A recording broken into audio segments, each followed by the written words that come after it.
আসসালামু আলাইকুম। কি অবস্থা সবার?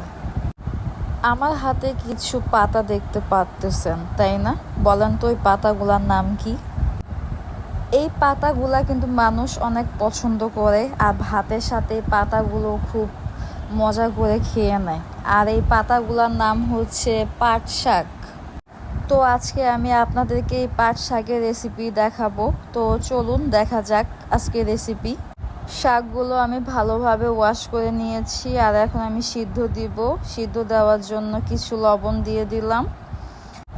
আর আমি কোনো পানি ইউজ করব না শাক সিদ্ধ দেওয়ার জন্য। তো এখন আমি ঢেকে দেব। তো এখন ঢাকনা খুলে দেখি পাট শাকটা মোটামুটি কিন্তু সিদ্ধ হয়ে যাচ্ছে। তো এখন আমি লবণটা পাট শাকের সাথে মিক্সড করে দেব, তাই সবসময় মতো একটু নাড়াচাড়া করব। এখন কিন্তু আমাদের পাট শাক প্রায় সিদ্ধ হয়ে গেছে, তো এটা আমরা এখন ভাজি করব।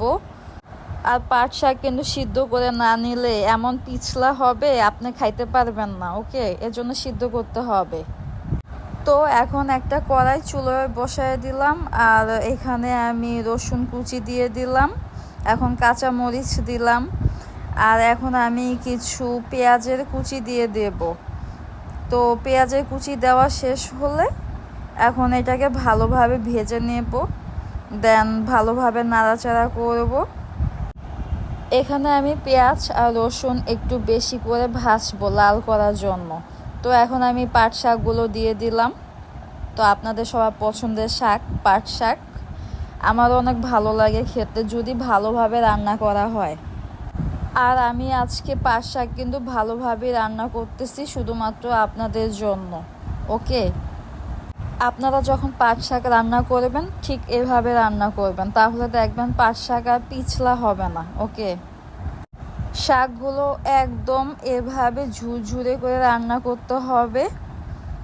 কারণ হলো পাট শাক যদি এভাবে আমরা রান্না না করি তাহলে কিন্তু একটুও টেস্টি হবে না, ওকে? তো আমরা এভাবেই রান্না করব যখন রান্না করব। আর এখন আমরা শাকগুলো একটা পাত্রে তুলে ফেলতেছি। পাট শাকগুলা দেখতে কত ইয়ামি লাগতেছে, তাই না? ভাতের সাথে না জানি কতই মজা লাগবে খেতে। তো আপনারা এভাবে বাসায় চেষ্টা করবেন পাট শাক রান্না করার জন্য, ওকে? আর ভালো থাকবেন সবাই। আল্লাহ হাফেজ।